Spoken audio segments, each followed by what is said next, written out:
The latch clicked softly as Ivy Brennan slipped the bolt into place, sealing the Modiste shop from the dawn-grey street outside.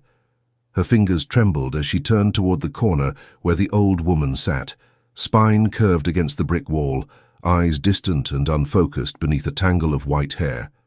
3 weeks now. 3 weeks of arriving before sunrise. 3 weeks of smuggling bread and warm broth past the other shopkeepers who muttered about that creature ruining their respectable lane. 3 weeks of fear coiling in Ivy's stomach each time Mr. Dalton, the shop's owner, made his weekly inspection. "Come," Ivy whispered, extending her hand toward the woman who never spoke, never asked, never even acknowledged the world around her. "Just for a little while before anyone sees." The woman's fingers were cold when they found Ivy's palm. She stood with the mechanical stiffness of someone whose body had forgotten comfort, and Ivy guided her through the shop's narrow back entrance, into the workroom where morning light barely penetrated. Ivy had hidden a small kettle behind the fabric bolts. She'd stolen moments between customers yesterday to prepare the broth, ladling it into a jar she could reheat quickly over the single candle she kept burning in the storage room. It wasn't much. It was never enough. But the woman's hollow cheeks had begun to fill just slightly, and that felt like something Ivy could not abandon. "Here." Ivy pressed the warm cup into the woman's hands, guiding them upward when the old fingers forgot their purpose. "Drink slowly." The woman's eyes flickered toward Ivy's face, just for a heartbeat, and something passed between them that Ivy could not name. Gratitude, perhaps, or recognition of a kindness the world had long since stopped offering. The church bells struck 5.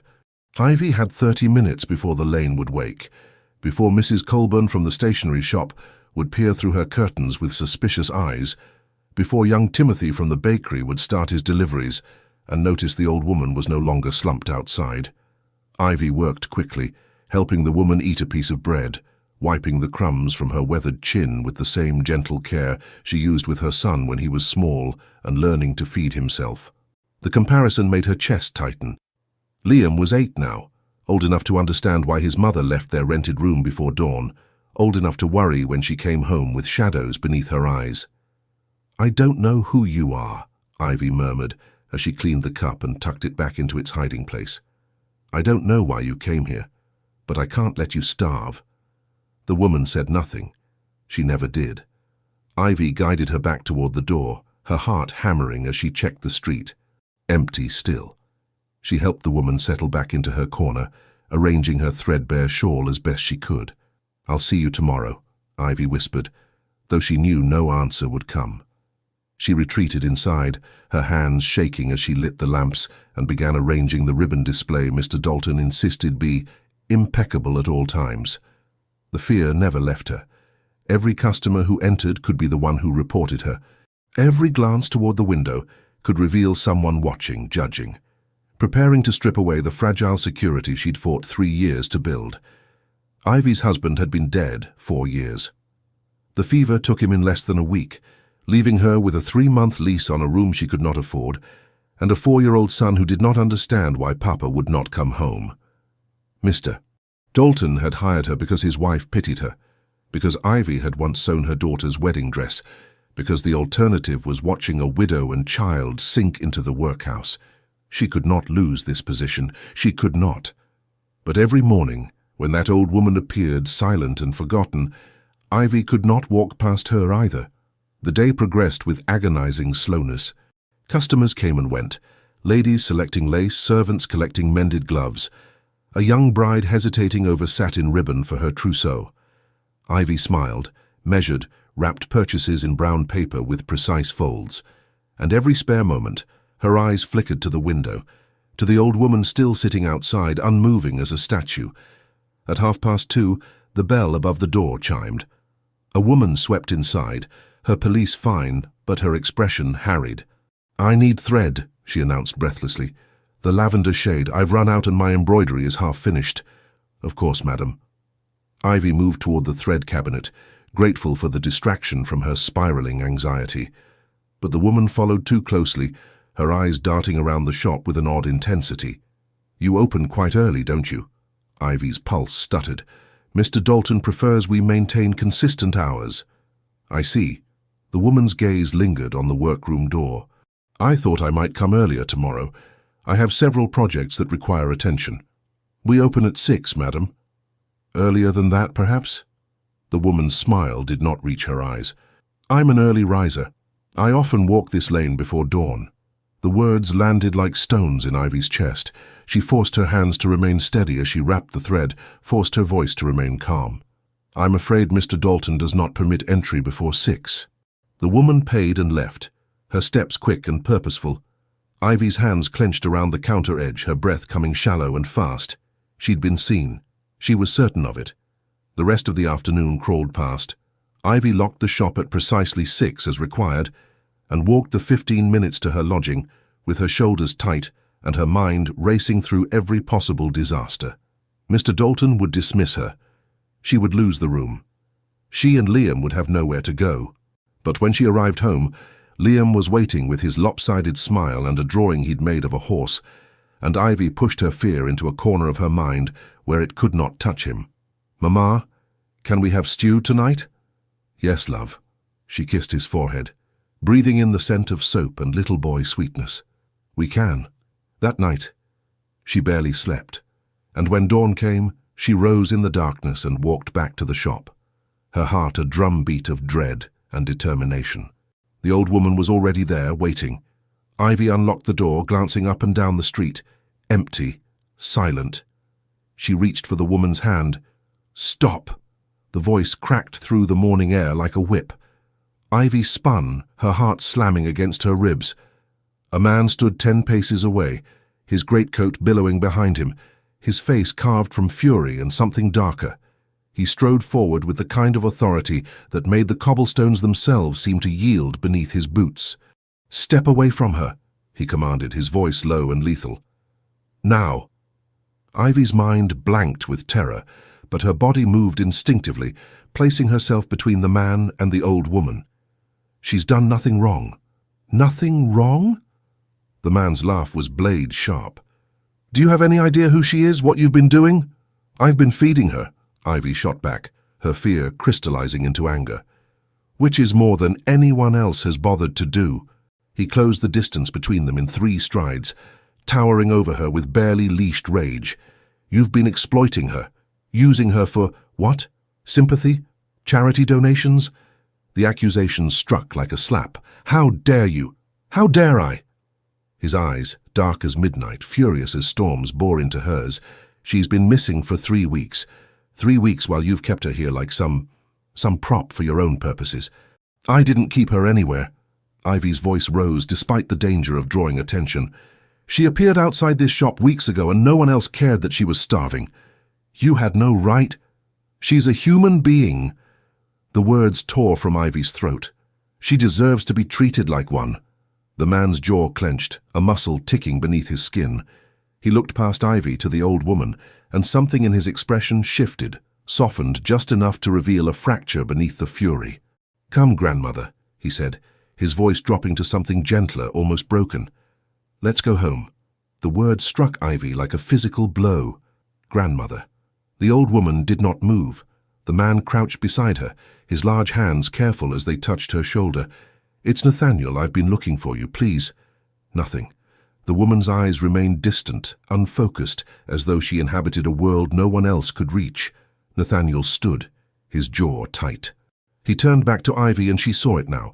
Beneath the anger, beneath the accusations, there was fear, raw and unmistakable. "If you've harmed her in any way—" "I fed her," Ivy interrupted, her voice steady, despite her racing heart. "I gave her water and shelter and basic human kindness. If that's a crime, then condemn me for it." Their eyes locked. The street around them remained silent, the world holding its breath. Finally, Nathaniel bent and lifted the old woman into his arms with surprising tenderness. She did not resist, but neither did she acknowledge him. He carried her toward a carriage Ivy had not noticed, emblazoned with a crest she could not read in the dim light. He paused at the carriage door, looking back at her with an expression Ivy could not decipher. "You should have sent word. To someone. Anyone." "To whom?" Ivy asked quietly. She never spoke. And no one asked. Something flickered across his face. Guilt, perhaps, or shame, but he said nothing more. He placed the old woman inside the carriage, climbed in after her, and the driver snapped the reins. Ivy stood alone in the empty street as the carriage disappeared into the morning mist, her hands still trembling, her heart still racing. She did not know who the man was. She did not know what would happen next, but she knew with bone-deep certainty that her life had just shifted beneath her feet. And she had no idea if she would survive the fall. The shop felt different that day. Ivy moved through her tasks mechanically, measuring ribbon and folding fabric, but her mind remained locked on the fury in that man's eyes, the accusations in his voice, the tenderness with which he'd lifted the old woman who would not speak. Grandmother, he'd called her. 3 weeks. The woman had been missing for 3 weeks, and no one had found her until now. What kind of family lost someone for that long? Mrs. Colburn entered at noon, her thin lips pursed with barely contained glee. Such excitement this morning, my dear. A ducal carriage on our lane. Can you imagine? Ivy's stomach dropped. A duke? The Duke of Ravenscroft himself, or so Timothy said. Apparently, one of his servants saw him arrive just after dawn. Mrs. Colburn leaned across the counter conspiratorially. Whatever could bring such a man to our humble street? Ivy's hands went cold. A duke. She'd argued with a duke. She'd placed herself between a duke and his grandmother and accused him of not caring whether the woman starved. I'm sure I don't know, Ivy managed, her voice barely above a whisper. Mrs. Colburn prattled on, but Ivy heard nothing. Her world had narrowed to a single terrifying realization. She had made an enemy of one of the most powerful men in England. By the time she closed the shop that evening, her hands would not stop shaking. She walked home in a daze, her mind cataloguing every possible consequence. He could ruin her with a word. He could have her blacklisted from every shop in the city. He could... Mama! Liam's voice cut through her spiral. He was waiting at the top of the stairs, his face bright with excitement. Mrs. Hewitt made apple tarts and gave me one. Ivy pulled him close, breathing in his warmth, letting his uncomplicated joy steady her. That was kind of her. She said I was a good boy for helping carry her basket. He beamed up at her. Was I? You were. She kissed his forehead. You are. That night she lay awake long after Liam had fallen asleep beside her in their narrow bed. She stared at the ceiling and tried to imagine what tomorrow would bring. Would the Duke of Ravenscroft send constables to arrest her? Would he speak to Mr. Dalton and have her dismissed? Would he simply forget her, a shop girl too insignificant to warrant further attention? She did not know which possibility frightened her most. When dawn came, Ivy rose on shaking legs and dressed in the darkness. She kissed Liam's sleeping forehead and walked to the shop, half expecting to find it barred or marked with some sign of her disgrace. Instead, she found the Duke of Ravenscroft waiting outside the door. He stood in the grey morning light, his greatcoat immaculate, his expression unreadable. When he saw her, he straightened, and Ivy's heart climbed into her throat. Miss, he paused. I don't know your name. Brennan, Ivy said quietly. Ivy Brennan. Mrs. His eyebrows rose slightly. Mrs. Brennan, I owe you an apology. The words were so unexpected that Ivy nearly stumbled. Your Grace, I spoke harshly yesterday. I accused you of things you did not do. He met her eyes and she saw something there she had not seen before. Genuine remorse. My grandmother has been missing for 3 weeks. I have had men searching every corner of London. When I learned she was here, I assumed... He stopped, jaw tightening. I assumed the worst. I should not have. Ivy's mind reeled. You don't need to apologize to me, Your Grace. I'm no one. You are someone who cared for my grandmother when no one else did. His voice was firm. That is not nothing. Silence stretched between them. Ivy became aware of how early it was, how alone they were, how improper this entire situation was becoming. How is she? The question slipped out before Ivy could stop it. Your grandmother. Is she eating? The Duke's expression darkened. No. The single word carried the weight of helplessness and desperation. Since I brought her home, she has refused every meal. She will not eat, will not drink, will barely move from her bed.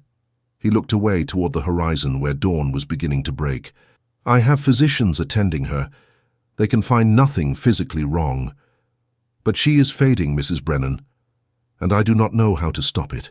Something in Ivy's chest cracked at the raw honesty in his voice. This was not a duke speaking. This was a man watching someone he loved slip away. She wouldn't speak when she was here either, Ivy said softly. But she ate when I offered food gently, without pressure, just as though it were a simple kindness, not a duty. I don't know how to do that. The admission seemed to cost him something. I was raised to command, not to coax. Ivy thought of Liam, of the patience required to help a grieving child remember how to smile. Sometimes the smallest gestures matter most. The Duke looked at her then, really looked, as though seeing her for the first time. "Would you come?" he asked abruptly. "To my estate, to see if she will eat for you." Every instinct in Ivy's body screamed refusal. Going to a duke's estate, alone, without protection or propriety, it was unthinkable. But she thought of the old woman's hollow eyes, of the way her cold fingers had gripped Ivy's hand, of the terrible loneliness that hung around her like a shroud. "I have responsibilities here," Ivy said carefully. "My employer. I will speak to him. Your Grace, I don't think... Please." The word was simple, unadorned, stripped of all ducal authority. "I am asking you, please." Ivy's resolve crumbled. "One visit," she said quietly. "I'll come once, but I can make no promises." Relief washed across his face so clearly that Ivy's breath caught. "Thank you." He arranged everything with swift efficiency, spoke to a bewildered Mr. Dalton, sent word to Ivy's landlady that she would be gone for the day, provided a carriage that made Mrs. Colburn's eyes nearly pop from her skull when it arrived to collect Ivy at noon. And Ivy, who had never been inside anything finer than Mr. Dalton's shop, found herself seated across from the Duke of Ravenscroft as they rolled through London's streets toward an estate she could not begin to imagine. "My grandmother has not spoken in 3 years," the Duke said quietly as the carriage swayed. "The physicians call it a melancholy of the mind. She understands, I think. But the words will not come." "That must be frightening for her," Ivy murmured. "Yes." He looked out the window. "I believe it is. And for you." His eyes snapped back to hers, surprise flickering across his face. "I am not the one suffering." "You're watching someone you love disappear," Ivy said gently. "That's a different kind of suffering. But it's still real." Something shifted in his expression. A crack in the armor he wore so carefully. "You speak as though you understand." "I watched my husband die of fever 4 years ago." The words came easier now, softened by time but never painless. "I couldn't stop it. I couldn't save him. I could only sit beside him and hold his hand while he faded. I'm sorry." "So am I." Ivy looked down at her work-roughened hands.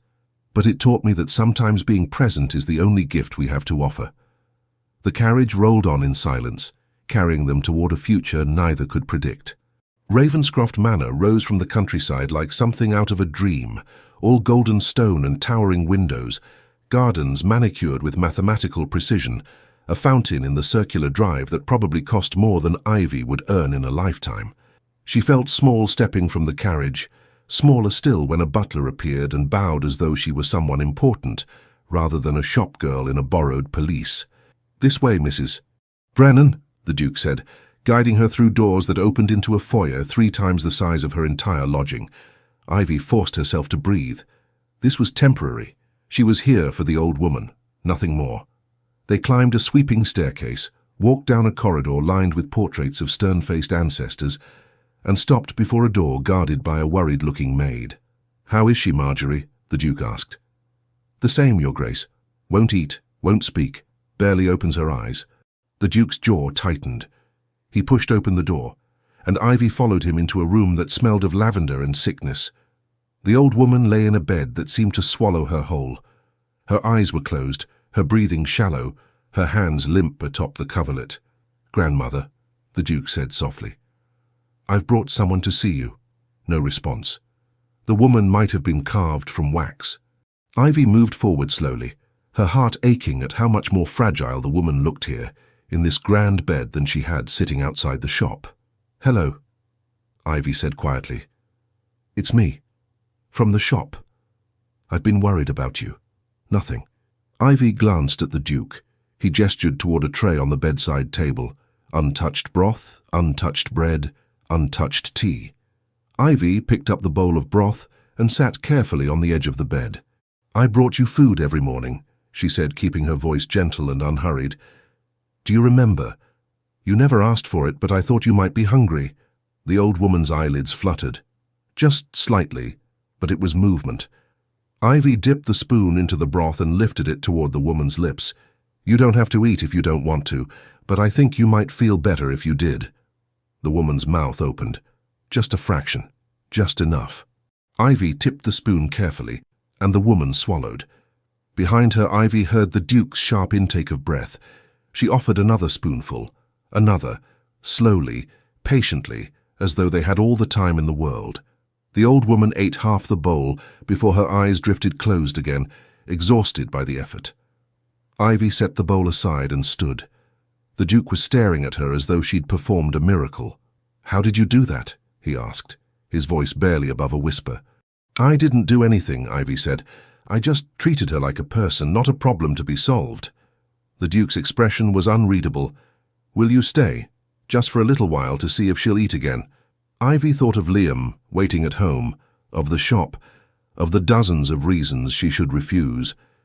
But the old woman's fingers had moved just slightly toward Ivy's hand before she fell back asleep, and Ivy could not ignore that silent plea. "A little while," she agreed. "But then I must go home." Of course. The Duke arranged for tea to be brought, for a chair to be placed by the window where Ivy could sit comfortably.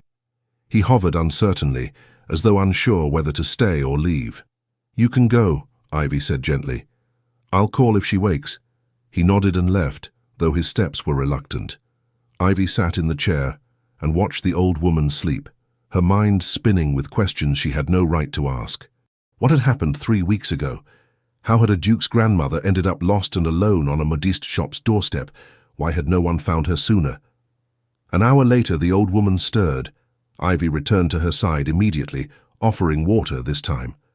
The woman drank, her eyes focusing briefly on Ivy's face with something that might have been gratitude. "You're safe now," Ivy murmured. "You're home." The woman's lips moved, shaping a word that did not come. Her eyes filled with something that looked like frustration, or perhaps sorrow. "It's all right," Ivy soothed. "You don't have to speak. I'm here." When the Duke returned an hour later, the old woman had eaten more broth and drunk an entire cup of water. He stared at the empty dishes as though they were evidence of sorcery. "I should go home now," Ivy said quietly. "My son will be worried." "Your son?" "Liam. He's 8. Ivy stood, smoothing her skirts. "I left him with our landlady, but he doesn't like when I'm gone too long." The Duke nodded slowly. "Of course. I'll have the carriage take you." He paused. "Thank you, Mrs. Brennan. Truly. I'm glad I could help." But as the carriage carried her back toward London, Ivy could not shake the image of the old woman's eyes, lost and lonely, and so desperately in need of something Ivy was not sure anyone could provide. She did not expect to see the Duke of Ravenscroft again. 2 days later, he appeared at the shop once more.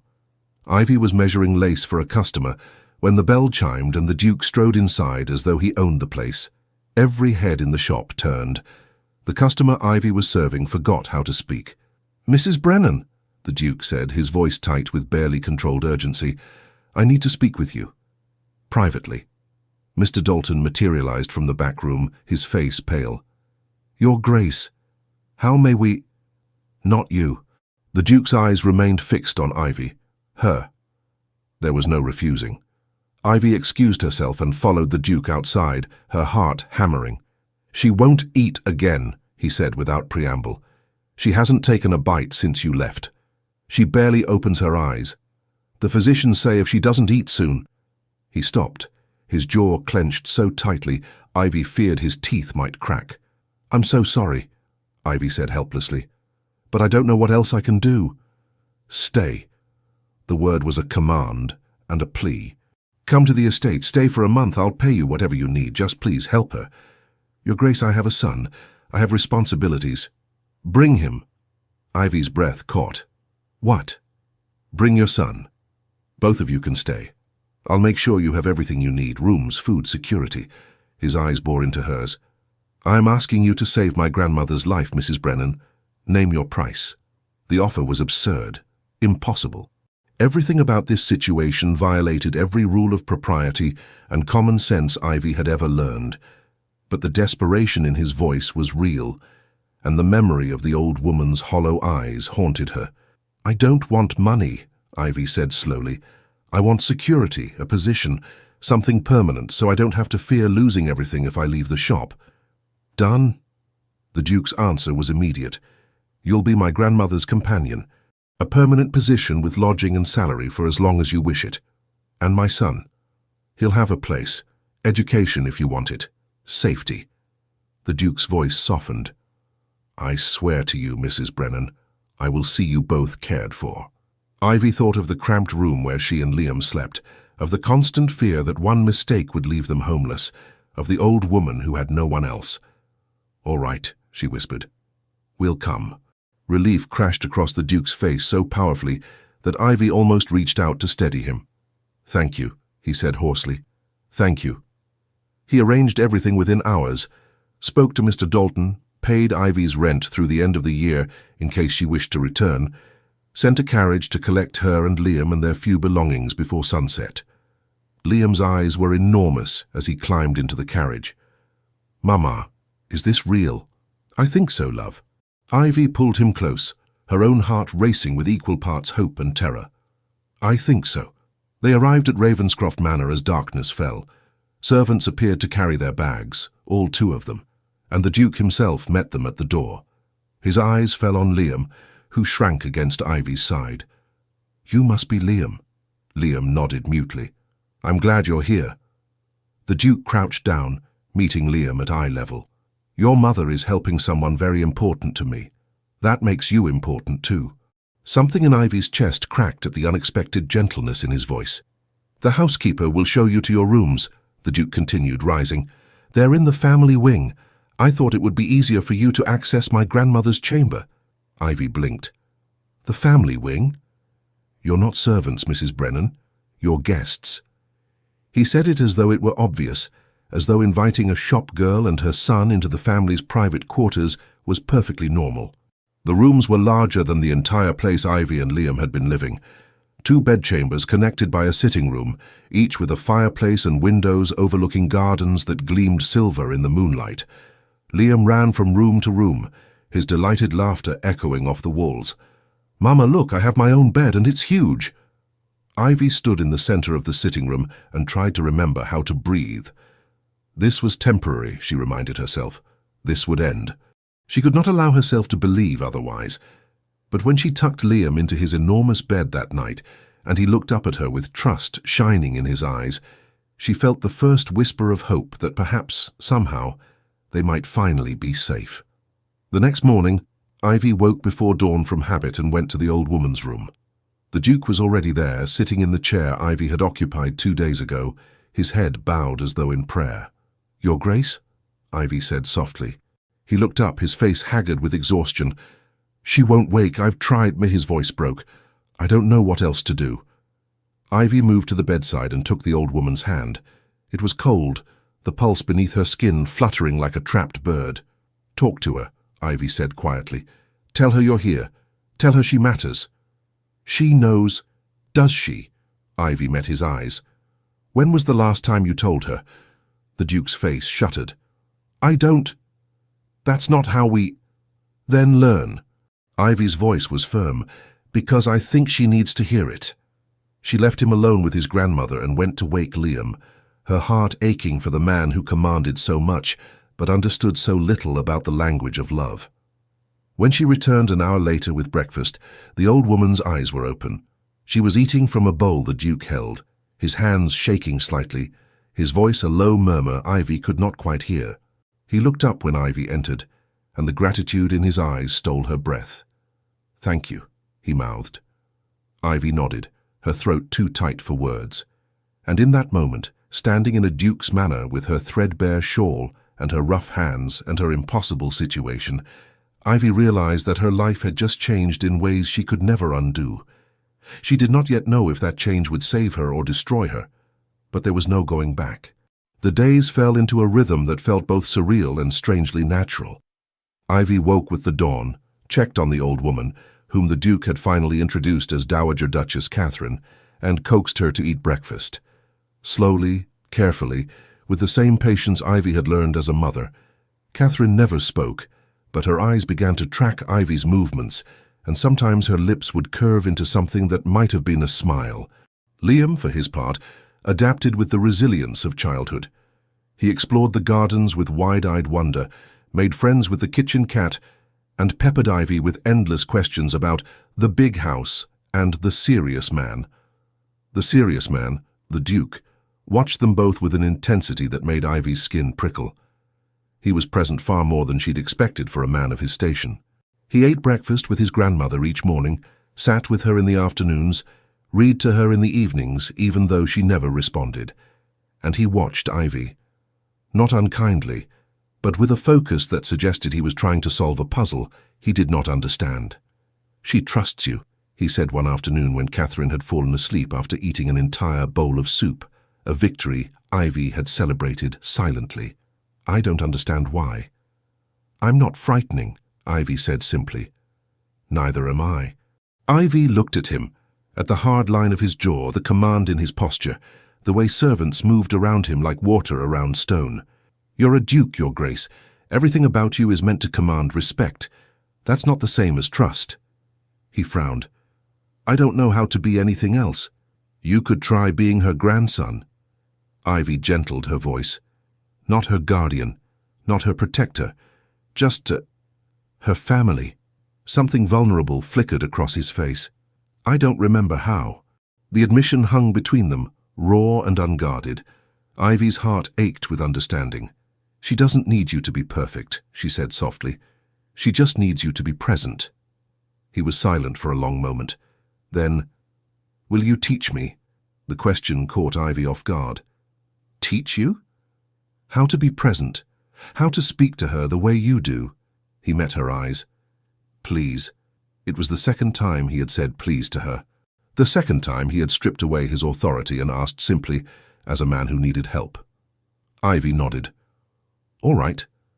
Over the following days she showed him, small things, how to hold Catherine's hand without gripping too tightly, how to offer food without demanding she eat, how to sit in silence without filling it with nervous chatter. The Duke, Nathaniel, as he'd quietly asked Ivy to call him when they were alone with Catherine, was a surprisingly quick study. His hands, used to holding ledgers and signing orders, learned gentleness. His voice, accustomed to commands, learned softness. And Catherine began to respond, not with words, but with the way her eyes followed Nathaniel around the room, the way her fingers tightened around his when he held her hand, the way she leaned into him just slightly when he sat beside her bed. "She's coming back," Nathaniel said one evening, wonder threading through his voice. "Just a little. But she's coming back." "She never left," Ivy corrected gently. "She was just lost. And now you're helping her find her way home." He looked at Ivy then with an expression that made her breath catch. Gratitude mixed with something deeper, something she did not dare name. "I don't know how to thank you." "You don't need to." Ivy stood, suddenly aware of how small the room felt, how close they were standing. "I should check on Liam." She fled before he could respond, her heart racing with feelings she had no right to entertain. But the next morning, when she arrived at Catherine's room, she found Nathaniel already there, and Liam with him. Her son was sitting on the edge of Catherine's bed, chattering away about the garden cat, while Nathaniel held a breakfast tray, and Catherine's eyes sparkled with something that looked like joy. "Mama!" Liam beamed. "The Duke said I could help feed the Duchess. Is that all right?" Ivy's throat tightened. "If His Grace says it's all right, then yes." "She seems to like him," Nathaniel said, a small smile playing at his lips. "He has a talent for storytelling. He gets that from his father." The words slipped out before Ivy could stop them, carrying grief she thought she'd buried. Nathaniel's expression softened. He would be proud of him. "And of you." The kindness in his voice nearly undid her. Ivy blinked back tears and moved to help, but Nathaniel gestured for her to sit. "Let him," he said quietly. "He's doing well. So Ivy sat and watched her son, her beautiful, bright, resilient son, coax the Dowager Duchess to eat porridge, while chattering about cats and gardens and the really big horse he'd seen in the stable. And she watched Nathaniel watch them both, his expression unguarded, in a way she suspected few people ever saw. Something was shifting. Between her and Nathaniel. Between all of them. Something fragile and terrifying and impossible to stop. Ivy told herself it didn't matter, this was temporary. A month, maybe 2, and then she and Liam would return to their real lives. But in the quiet moments, when Nathaniel smiled at something Liam said, or when his hand brushed hers as they both reached for Catherine's water glass, Ivy felt the dangerous whisper of hope that perhaps real life could be something different than what she'd always believed possible. She buried that hope as quickly as it surfaced. Hope was a luxury she could not afford, but it kept growing anyway, stubborn and unrelenting, like wildflowers through cracked stone. 3 weeks into their stay, disaster struck in the form of a broken vase. Liam had been exploring, as he was constantly doing, and had ventured into a sitting room he'd been told was off-limits. Ivy had been with Catherine, coaxing her through afternoon tea, when she heard the crash. She ran her heart in her throat, and found Liam standing in the center of a room filled with priceless antiques, his face white with terror, shattered porcelain scattered around his feet. "I'm sorry," he whispered, tears streaming down his cheeks. "Mama, I'm so sorry, I didn't mean to—" "It's all right." Ivy pulled him close, her mind racing through consequences. A vase like that could cost more than she'd earn in years. Mr. Dalton would have dismissed her on the spot for less. "What happened?" Nathaniel's voice cut through Ivy's panic.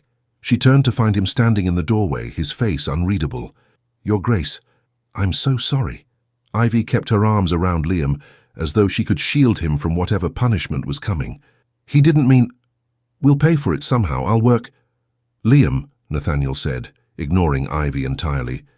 He crouched down, meeting Liam's tear-filled eyes. "Are you hurt?" Liam shook his head mutely. "Good. That's what matters." Nathaniel glanced at the shattered vase. "This belonged to my great-uncle. He was, by all accounts, a thoroughly unpleasant man who collected ugly things to prove he was wealthy. I never liked this vase." Liam's eyes widened. You didn't." "Absolutely hideous. You've done me a favor, really. Now I have an excuse not to display it." Nathaniel stood and called for a servant. "Charles, please clean this up, and make sure no one walks through here barefoot." "Your Grace," Ivy started. "It's porcelain, Mrs. Brennan. It can be replaced." His eyes met hers.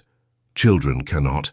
The words struck her like a physical blow, not with pain, but with the force of unexpected grace.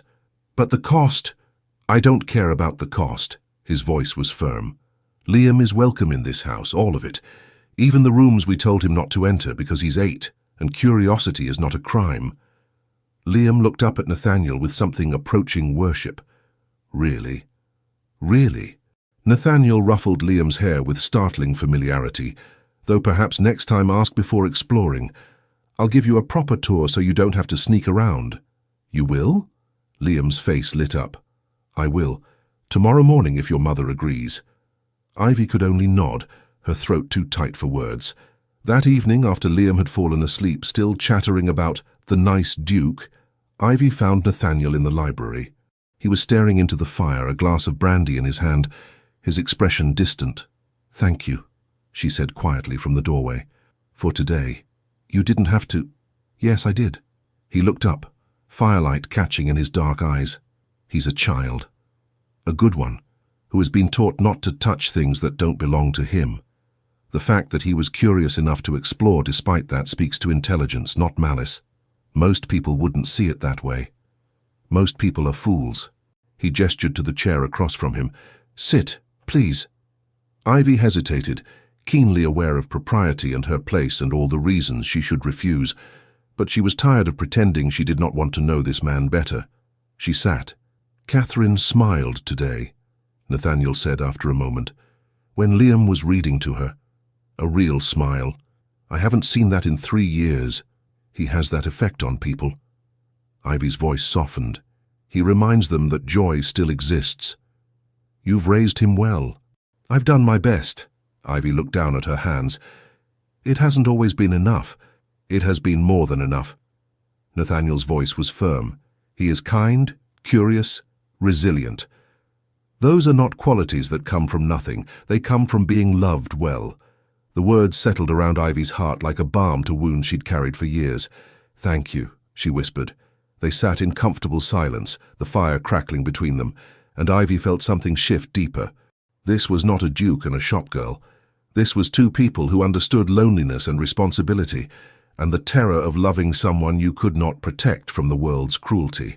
"My mother doesn't approve," Nathaniel said suddenly, "of you being here, of Liam, of how much time I spend with Catherine now." Ivy's stomach dropped. "I haven't met her." "No, she's been away at her sister's estate." He took a drink. "She returns in 2 days." The way he said it carried warning. Ivy straightened. "Should I be concerned? My mother believes Catherine is—" He stopped, jaw clenching. "She believes my grandmother is a burden, an embarrassment, something to be hidden away. That's cruel." "Yes." The word was flat. "It is." Ivy thought of the Dowager Duchess's hollow eyes, of how lost she'd been on that street. "Your Grace, Nathaniel, how did Catherine end up outside my shop?" His face went hard. "I don't know. She disappeared from the estate 3 weeks before you found her. The servant said she walked into the gardens one morning and never came back. We searched for days. How did she get to London?" "I don't know that either." Frustration threaded through his voice. "She had no money, no identification. Someone must have helped her. Or—" He stopped. "Or what? Or someone left her there." His eyes met Ivy's, dark with suspicion he clearly did not want to voice. On purpose. The implications hung heavy between them. Ivy's mind raced through possibilities, each more disturbing than the last. "You think someone in your household—" "I don't know what to think." Nathaniel set down his glass with careful precision. "But I intend to find out." 2 days later, the Duchess of Ravenscroft returned.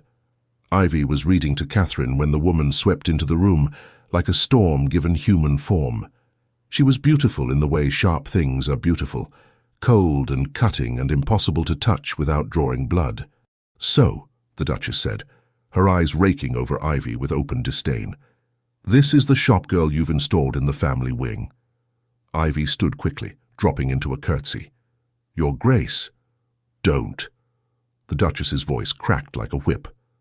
"Don't pretend this is anything other than what it is. Mother." Nathaniel appeared in the doorway, his voice carefully controlled. "You're back early." "I heard the most interesting rumors, darling." The Duchess smiled without warmth.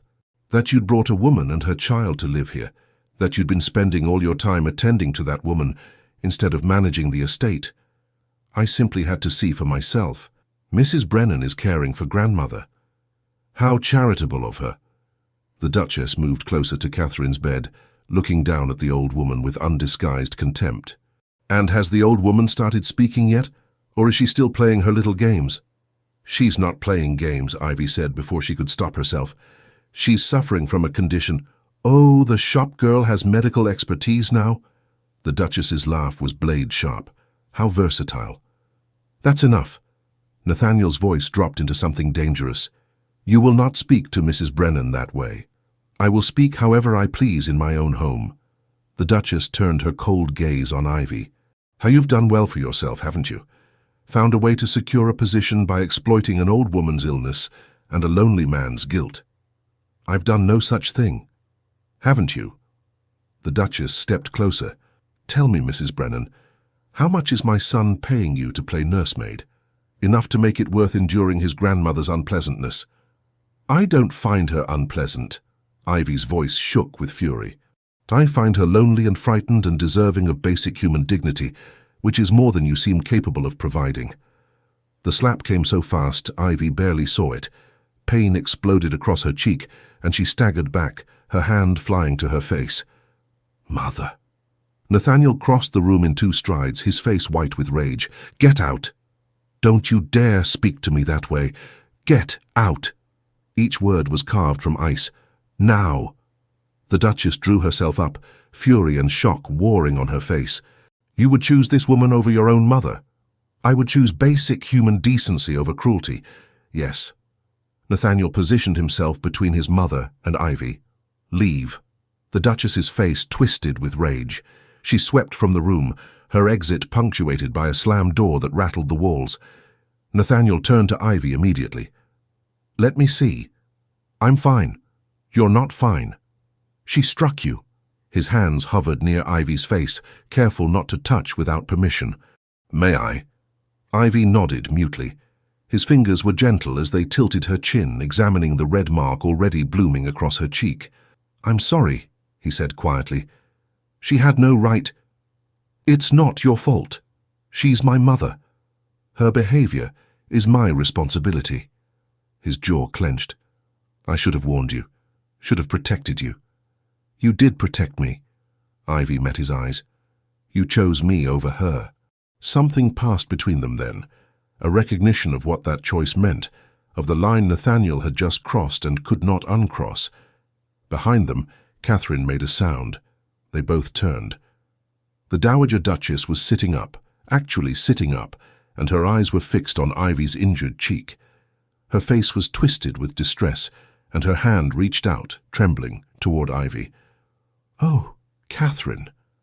Ivy moved to her immediately, taking her hand. "I'm all right. It's just a little mark." Catherine's lips moved, shaping words that would not come. Tears spilled down her weathered cheeks. "She's trying to speak," Nathaniel said hoarsely. "For the first time in 3 years, she's trying—" But Catherine's frustration was too great. She pulled Ivy's hand to her own cheek, then pointed at Ivy's, then at the door where the younger Duchess had exited. The message was clear. She had seen. She understood. And she was trying, desperately, to say something. "I know," Ivy soothed, sitting on the bed and gathering Catherine's hands in hers. "I know you want to help, but you don't have to speak to tell me you care. I can see it." Catherine's tears fell harder. She pressed Ivy's hand to her heart, then to her own lips, as though trying to transfer the words she could not say. Nathaniel watched with something like awe on his face. "She's protecting you." "Yes." Ivy's own tears threatened. "She is." And in that moment, with a duke's grandmother clinging to her hands and a duke standing guard beside them both, Ivy realized that she had somehow become part of something she'd never expected. A family. But families, she knew, could be destroyed as easily as they were built. And the woman who had just struck her was not finished. The Duchess did not leave the estate. Instead, she established herself like an invading army, commandeering the drawing room, summoning servants with increasingly imperious demands and making her displeasure known to everyone within earshot. Ivy heard the whispers from the maids. "Duchess says the widow is taking advantage. Duchess says she'll be dismissed within the week. Duchess says the boy broke 3 vases, not 1, and cost a fortune." Liam, sensitive to tension in ways children often are, became quiet. He stopped exploring, stopped asking questions, stayed close to Ivy's side as though afraid to be noticed. "Don't let her silence you," Ivy told him one evening as she tucked him into bed. "You've done nothing wrong. The servants say the mean lady wants us gone." Ivy's heart cracked. "The mean lady doesn't make the rules."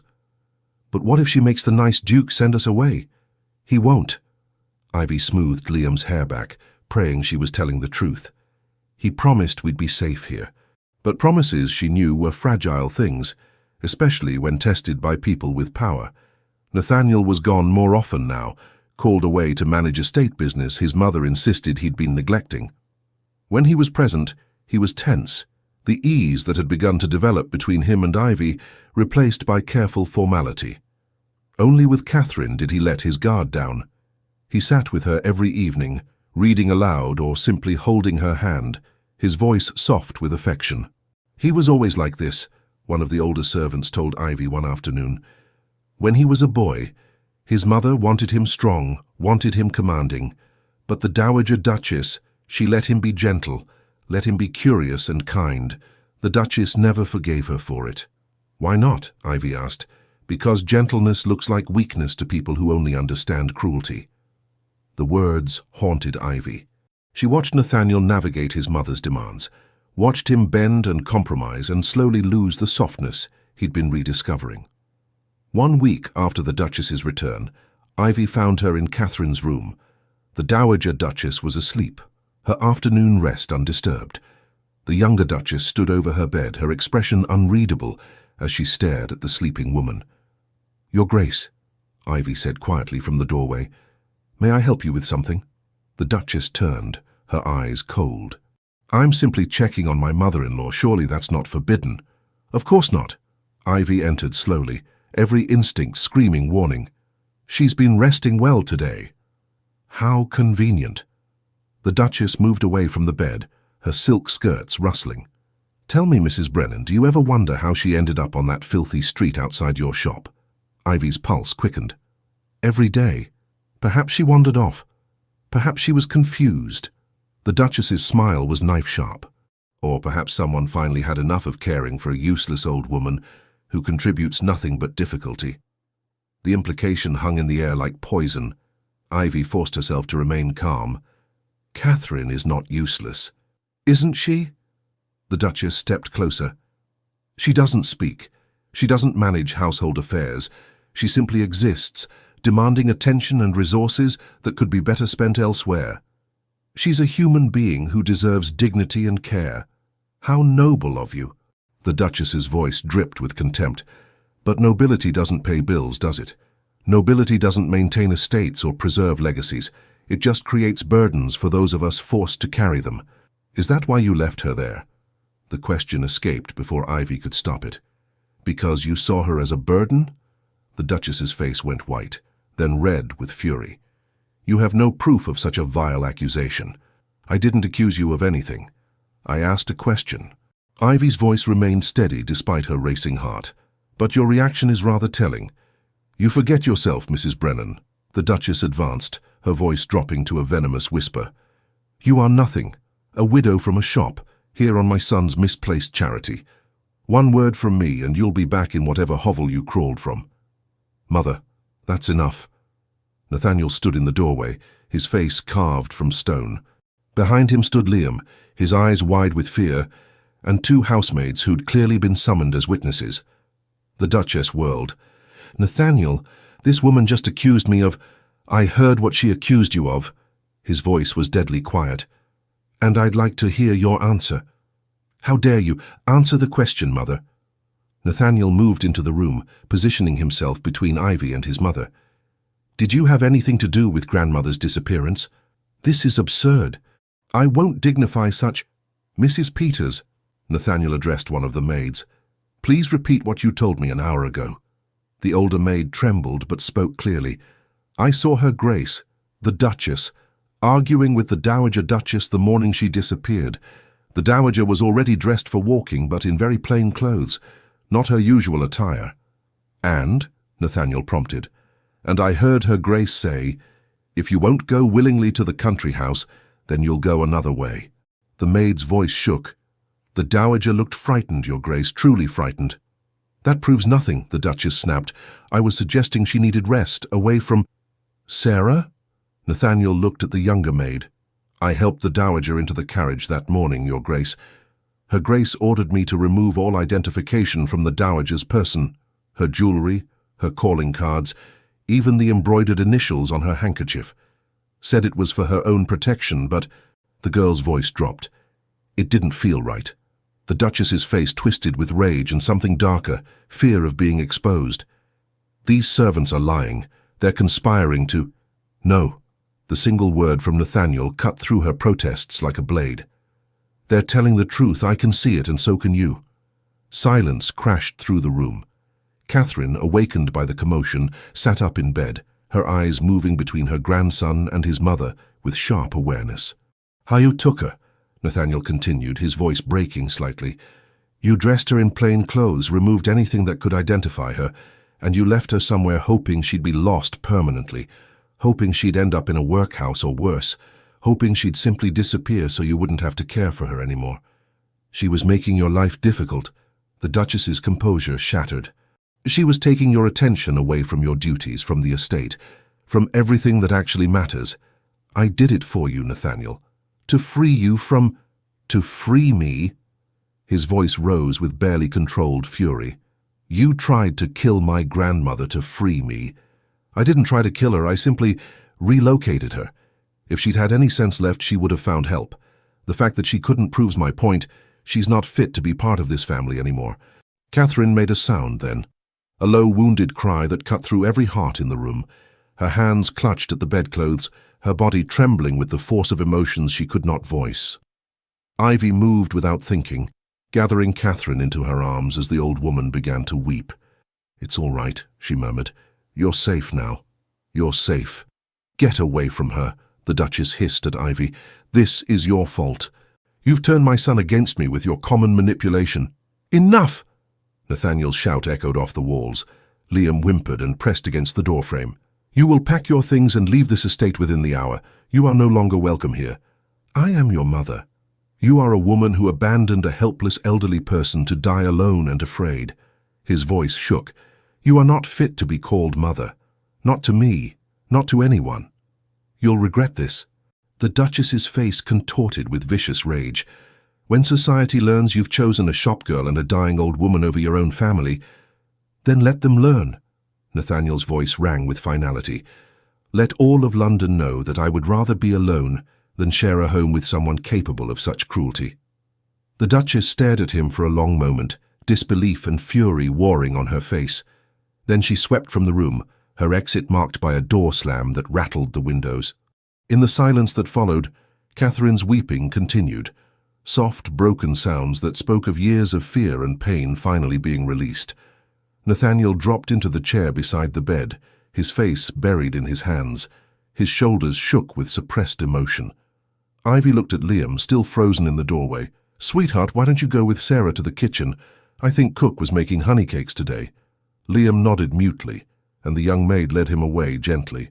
Ivy continued to hold Catherine, rocking her slightly as she'd once rocked Liam through nightmares. Gradually, the old woman's sobs quieted. Her fingers found Ivy's hand and gripped with surprising strength. "I'm so sorry, grandmother." Nathaniel's voice was raw. "I should have known, should have protected you." Catherine released one of Ivy's hands and reached for Nathaniel. He took it immediately, his large fingers gentle around her frail ones. "She's gone now," he continued. "I promise you, she will never hurt you again." Catherine's lips moved, struggling to form words. Her frustration was palpable, her need to speak overwhelming. "You don't have to say anything," Ivy said softly. "We understand." But Catherine shook her head violently. Her lips continued moving, her throat working. And then, so quietly, Ivy almost missed it. "Stay." The word was barely a whisper, cracked from years of disuse. But it was unmistakably a word. Nathaniel's head snapped up, his eyes wide with shock. "Grandmother?" Catherine's gaze fixed on Ivy. "Stay," she repeated, slightly stronger. Her hand tightened around Ivy's. "Please." Tears streamed down Ivy's face. "I'm not going anywhere," she promised.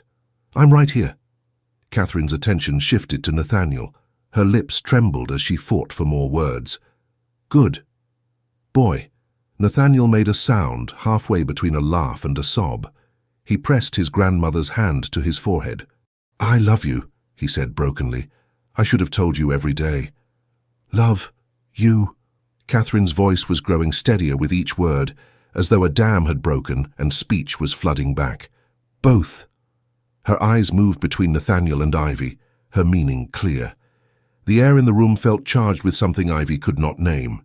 She was suddenly acutely aware of Nathaniel's proximity, of his grandmother's hand linking them together, of the profound shift that had just occurred. "I should let you both rest," Ivy said quietly, trying to extract her hand. Catherine held firm. "No, stay. Grandmother needs you here," Nathaniel added, his eyes meeting Ivy's with an intensity that stole her breath. "We both do." The words hung between them, layered with meaning neither was ready to acknowledge aloud. Ivy stayed. The following days brought chaos of a different kind. The Duchess's departure sent shockwaves through the household, and though the servants were clearly relieved, they also worried about the scandal that would inevitably follow. Nathaniel spent long hours in his study, managing the estate business his mother claimed he'd been neglecting.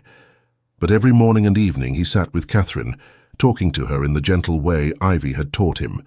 And Catherine, miraculous Catherine, was speaking more each day.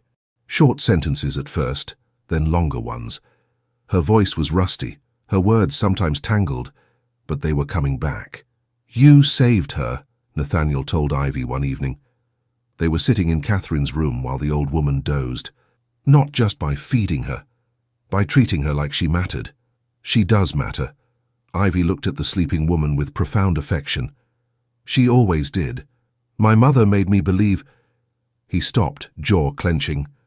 "She made me believe that strength meant hardness, that caring too much was weakness. And now? Now I think she was wrong about everything." He looked at Ivy, his dark eyes reflecting firelight. "You've taught me more about strength in these weeks than she did in 35 years. Ivy's breath caught. "I haven't taught you anything, I've just been myself." "Exactly." His voice softened. "You've shown me what it looks like to be yourself without apology, to care without shame, to fight for what matters even when it costs you. It hasn't cost me anything. You've given me security, safety. It cost you the mark on your cheek from my mother's hand." His expression darkened. "It cost you every time the servants whisper or every time you worry about whether you belong here." Ivy looked away. He was right. The whispers had grown since the Duchess's departure. Not cruel, but uncertain. The staff didn't know what to make of a widowed shopgirl living in the family wing, dining with the Duke, caring for his grandmother as though she were family. "Do I belong here?" The question slipped out before Ivy could stop it. "Really? Do you want to?" Nathaniel's answer was immediate and intense. "Because if you do, then yes. Unequivocally, yes." "It's not that simple?" "Why not?" He leaned forward. "Why does it have to be complicated? You belong where you're wanted. And you are wanted here, by my grandmother, by the staff who've seen how you care for her, by—" He stopped. "By?" Ivy prompted, her heart hammering. "By me." The words were quiet, but firm. "You're wanted here by me, Ivy." The use of her given name, the raw honesty in his voice, the way he was looking at her, it was too much, too dangerous. "You're grateful," Ivy said, forcing steadiness into her voice. "Because I helped Catherine. But that's not the same as—" "Don't," he cut her off gently. "Don't diminish this. Don't make it smaller than it is." "What is it then?" Ivy's voice trembled. "What are you saying?" He was silent for a long moment. Then, "I'm saying that somewhere between watching you feed my grandmother and listening to you talk to your son and seeing you stand up to my mother without flinching, I started to care about you, as more than someone I hired, as more than a companion for Catherine." "Nathaniel, I'm saying that when I think about the future now, you're in it. You and Liam, not as guests, not as employees, as family." The word struck Ivy's chest like a blow. Family. The thing she'd been afraid to hope for. The thing that seemed impossible. "I'm a widow with a child," she said desperately. "I worked in a shop. I have no connections, no dowry, no—" "I don't care." His voice was fierce. "None of that matters to me. It matters to the world. Then the world can go to hell." He reached for her hand, stopped himself before touching her. "I'm not asking you to decide anything right now. I'm just asking you to stop telling yourself you don't belong here. Because you do, Ivy. In every way that matters." Catherine stirred then, her eyes opening. She looked at them both and a small smile curved her lips. "Stubborn," she said, her voice still rough but clear. "Both stubborn." Nathaniel laughed, the tension breaking. "She's right. She usually is," Ivy said softly. Catherine's smile widened. She reached for both their hands, placing them together with deliberate care. "Good. Together." Ivy's face flamed. "Catherine." "Hush." The old woman's eyes sparkled with something like mischief. "I'm old. Earned right to meddle." Nathaniel's hand was warm around Ivy's. His thumb brushed across her knuckles in a gesture so tender it made her chest ache. "You have earned that right," he agreed, his eyes never leaving Ivy's face. "Though I'm not sure we need the meddling." "Speak for yourself," Ivy muttered, but she didn't pull her hand away. Catherine's satisfied expression suggested she knew exactly what she'd accomplished. The next 2 weeks passed in a blur of gradual transformation. Catherine continued to improve, speaking more each day, even venturing out of bed to sit in the garden with Ivy and Liam. Her voice was still weak, her words sometimes tangled, but her presence was increasingly vibrant. Liam adored her. He read to her every afternoon, his young voice earnest as he stumbled through adventure stories. Catherine listened with rapt attention, occasionally interjecting comments that made Liam glow with pride. And Nathaniel was everywhere. He taught Liam to ride, the two of them spending hours in the paddock while Ivy watched from the fence, her heart full to bursting. He ate breakfast with them every morning, dinner every evening. He asked Ivy's opinion on estate matters, listened when she spoke, remembered small details she mentioned in passing. He was courting her, Ivy realized one morning, slowly, carefully, without pressure. He was showing her what life could be like if she chose to stay. And God help her, she was beginning to believe it was possible, but the world outside Ravenscroft Manor had not forgotten them. Rumours spread about the Duke's mother leaving in disgrace, about the mysterious widow living in his home, about the elderly Dowager Duchess who'd been found after weeks missing. Society began to take notice, and society, Ivy knew, could destroy as easily as it elevated. The reckoning came on a Tuesday afternoon. A carriage arrived bearing the Duke's aunt and 2 of her friends, society matrons with influence and opinions. They demanded entrance, were shown to the drawing room, and summoned Nathaniel with imperious authority. Ivy was in the garden with Catherine and Liam when the housekeeper found her. "His Grace requests your presence in the drawing room, Mrs. Brennan." Ivy's stomach dropped. "Why?" The housekeeper's expression was sympathetic. "The ladies wish to speak with you about your position here." Catherine's hand tightened on Ivy's arm. "No," she said firmly. "Don't let them. It's all right." Ivy squeezed her hand. "I'll be fine." But as she walked toward the drawing room, her heart hammered with dread. This was it, the moment where her impossible situation would be exposed and dismantled by people with power to do so. Nathaniel met her in the hallway outside. "You don't have to do this," he said urgently. "I can send them away. That will only make things worse." Ivy straightened her shoulders. "I've done nothing wrong. I have nothing to hide." "I know that. But they—" He stopped, frustration clear on his face. "They won't see it that way." "Then I'll help them see it." Ivy's voice was steadier than she felt. "Trust me." Something flickered in his eyes. Respect, perhaps, or admiration. "Always," he said quietly. They entered together. 3 women sat in stiff-backed chairs, their faces arranged in identical expressions of disapproving curiosity. The aunt, Lady Ashworth, spoke first. "So this is the young woman causing such scandal." Ivy curtsied, keeping her expression neutral. "Lady Ashworth, how may I help you?" "You may explain yourself." Lady Ashworth's voice was cold. "My sister writes that you've bewitched my nephew, that you've turned him against his own mother through manipulation and schemes." "That's not true." Ivy kept her voice calm. "I've done nothing but care for the Dowager Duchess. That's why I was brought here. And yet you've installed yourself and your child in the family wing. You dine with His Grace as though you were an equal. You've somehow convinced my mother to speak after years of silence." Lady Ashworth leaned forward. "That seems rather convenient, doesn't it?" "Aunt Eleanor," Nathaniel said warningly, "you're speaking of someone who saved grandmother's life, or someone who saw an opportunity and exploited it brilliantly." One of the other women spoke up.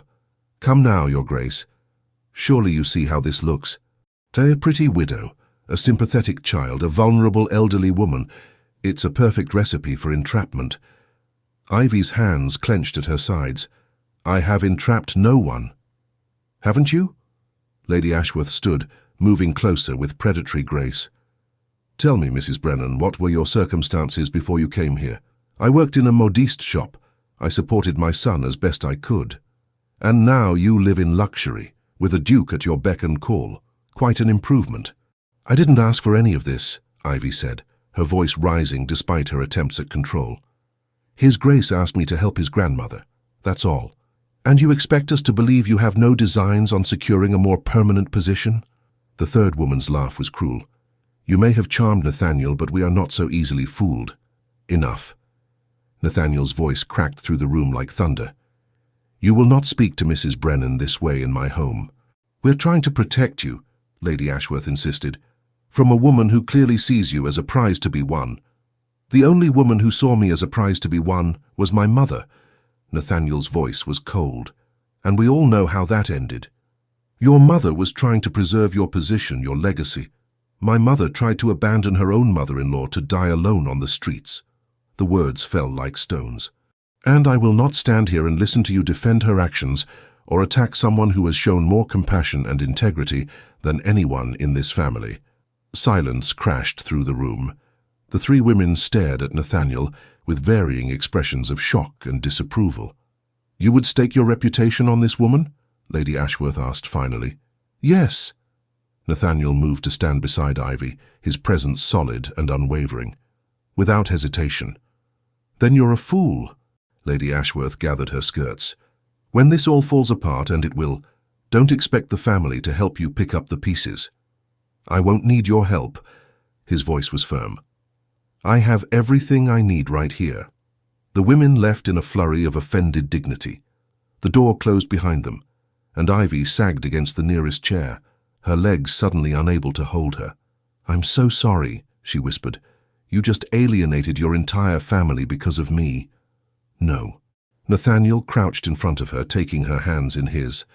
I alienated them because they were wrong, because they were cruel, because they couldn't see what I see when I look at you. And what do you see? Ivy's voice broke on the question. Strength, kindness. A woman who feeds strangers because she can't bear to see them suffer. A mother who fights for her son's future. Someone who looks at a silent old woman and sees not a burden, but a person worthy of love. His hands tightened around hers. I see the woman I want beside me, not as a convenience, not as a scandal, as my partner, my equal, my choice. Tears spilled down Ivy's cheeks. Nathaniel, I'm not. If you tell me one more time that you're not enough, I'm going to be very cross. His voice gentled. You are more than enough, Ivy. You always have been. Society will destroy you for choosing me. Then let it try. He raised one hand to cup her cheek, his thumb brushing away her tears. I spent 35 years letting other people dictate what I should want, who I should be, what mattered. I'm done with that. For the first time in my life, I'm choosing what I want. And I want you. What if it's too much? Ivy whispered. What if the scandal hurts Liam? Then we'll protect him. Together. Nathaniel's eyes were steady. I can't promise the world will be kind, but I can promise I will fight for you, for him, for us, every single day. The door burst open. Catherine stood there leaning heavily on her cane, with Liam hovering anxiously beside her. Finally, Catherine said, her voice stronger than Ivy had ever heard it. Thought I'd have to hit you both with this stick. Nathaniel laughed, the sound bright with surprised joy. Grandmother, you shouldn't be walking. Nonsense. Catherine moved forward with determination. Not missing this. She looked at Ivy, her eyes fierce with affection. You love him? Ivy's breath caught. She looked at Nathaniel, at his face open and vulnerable and hopeful, and she couldn't lie. Yes, she whispered. God help me, yes. And you? Catherine turned to Nathaniel. Love her. With everything I am, he said without hesitation. Then what are you waiting for? Catherine's smile was triumphant. Ask her properly. Nathaniel's eyes widened. Grandmother, I don't think... I'm dying, boy. Don't have time for your propriety. Catherine's voice softened. I want to see you happy, both of you. You're not dying, Nathaniel protested. We're all dying, some faster than others. Catherine moved closer, placing one hand on Nathaniel's shoulder and one on Ivy's. I was lost. You both found me, found each other. Her eyes glistened with tears. Don't waste this. Life's too short. Nathaniel looked at Ivy, and in his eyes she saw everything she'd been afraid to hope for. Love, partnership, home. Ivy Brennan, he said quietly, as though they were alone, as though Catherine and Liam weren't watching with rapt attention. Will you marry me? Will you let me be your husband and Liam's father, and spend every day proving that you made the right choice? The world narrowed to his face, to the question hanging between them, to the future stretching out like an open road. Every rational part of Ivy's mind screamed warnings. This was too fast, too impossible, too dangerous. But her heart, her stubborn, hopeful, exhausted heart, knew the truth. Yes, she said, the word carrying 4 years of grief and fear and desperate hope. Yes. Nathaniel pulled her into his arms, holding her as though she were something precious, something he'd been searching for his entire life. Catherine made a satisfied sound. Good. Now, let's have some cake. Liam's confused voice broke through the moment. Are you going to be my papa now? Nathaniel released Ivy and turned to Liam, crouching to meet him at eye level. I'd like to be, if you'll have me. Liam studied him seriously. Will you teach me more about horses? Every day. And can I still read to the Duchess? Absolutely. Okay then. Liam's face split into a grin. You can be my papa. Nathaniel's eyes closed briefly, emotion playing across his face. When he opened them, he pulled Liam into an embrace that made Ivy's heart crack open completely. This was real. This was happening. This was hers. The wedding took place 6 weeks later in the estate's private chapel, a small affair with only the servants, a handful of close friends who didn't care about scandal, and Catherine sitting in the front row with tears streaming down her face. Society was scandalized, of course. The ton whispered and gossiped and predicted disaster. Lady Ashworth refused to attend, and several other family members sent their regrets with thinly veiled disapproval. Ivy didn't care.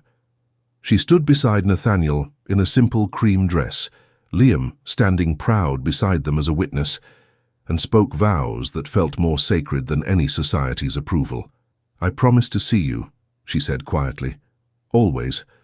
Not as a title or a position, but as the man who learned to be gentle, who fought for his grandmother, who chose love over propriety.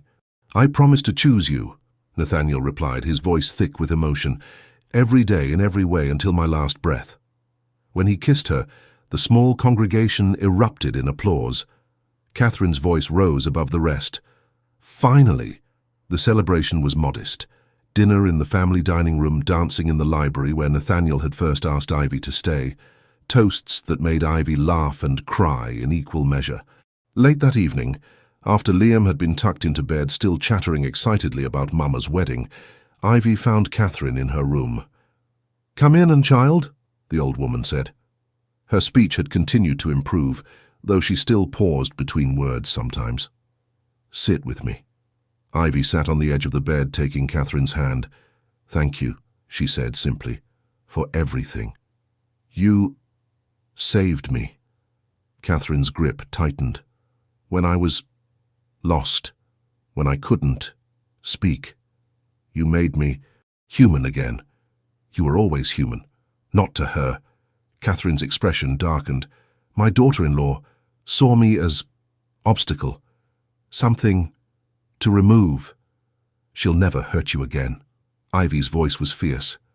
I won't let her. I know, Catherine smiled. You're fierce like I was once, before I forgot how. You didn't forget. You just couldn't show it. Maybe. Catherine's eyes drifted toward the window, where moonlight painted the garden silver. I was frightened for so long, trapped inside my own mind, screaming where no one I could hear. I'm so sorry. Ivy's throat tightened. Don't be. You heard me. Catherine looked back at her. Even when I couldn't speak, you heard what I needed, what I was trying to say. Because I've been lost too, Ivy admitted quietly. After my husband died, I felt like I was screaming in silence, working, surviving, caring for Liam, but never really living, just existing. And now?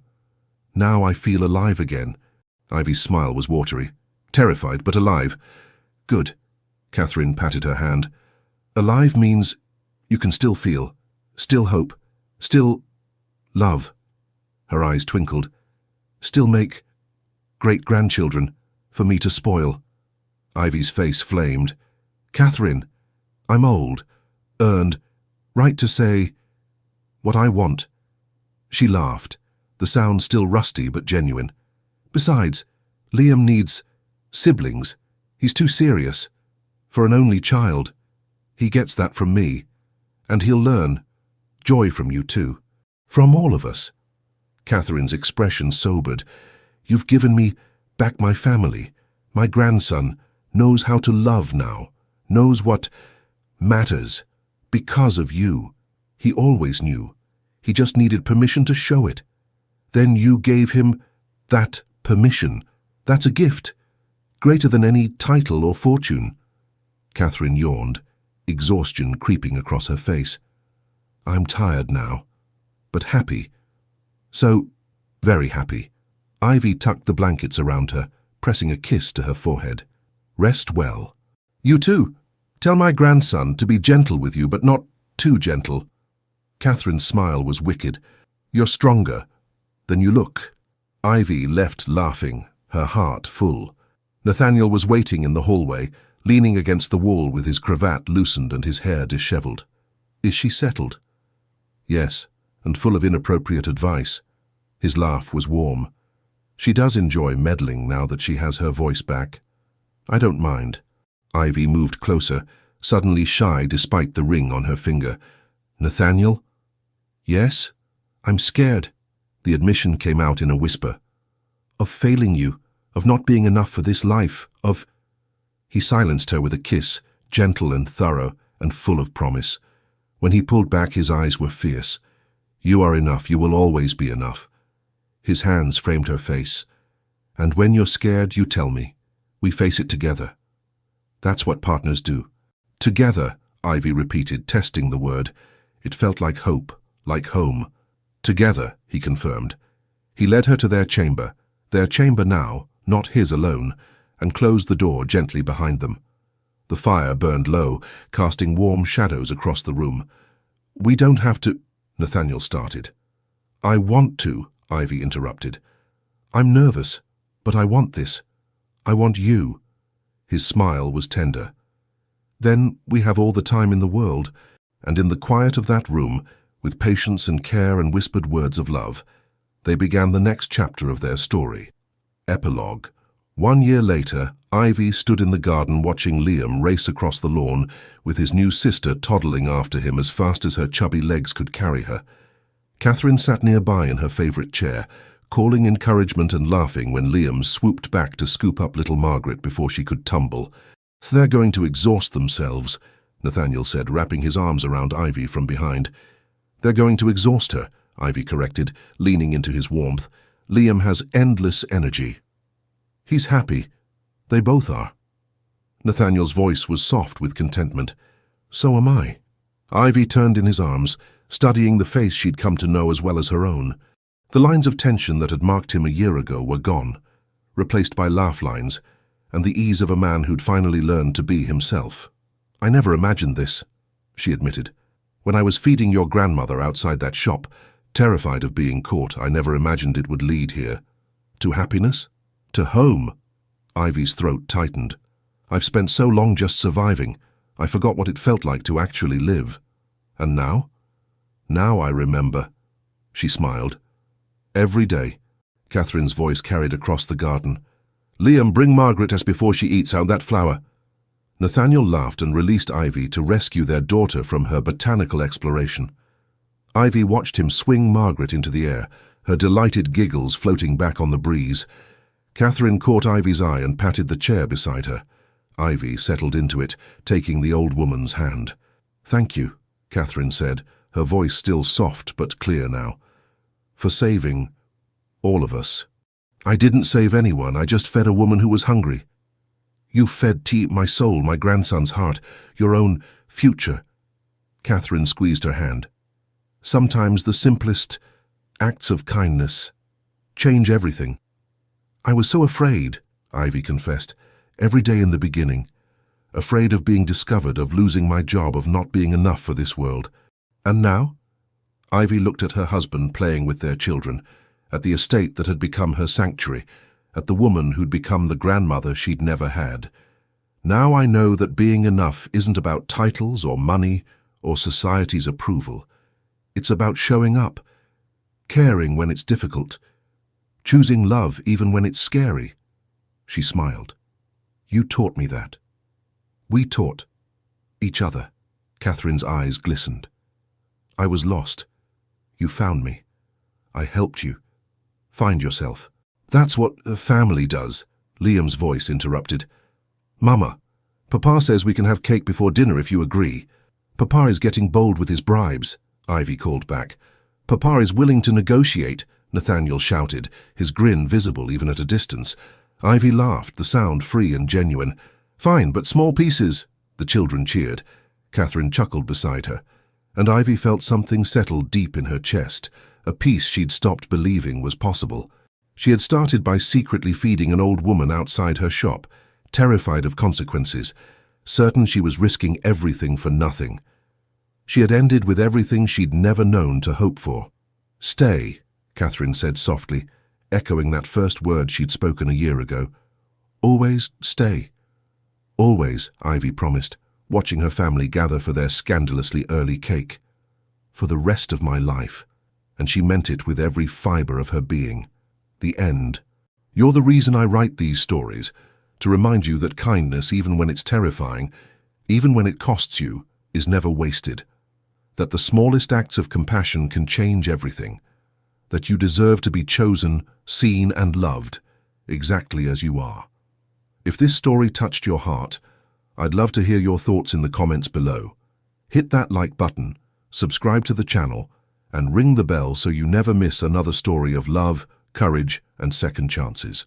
Until next time, remember, you are worthy of your own happy ending. Thank you for being here.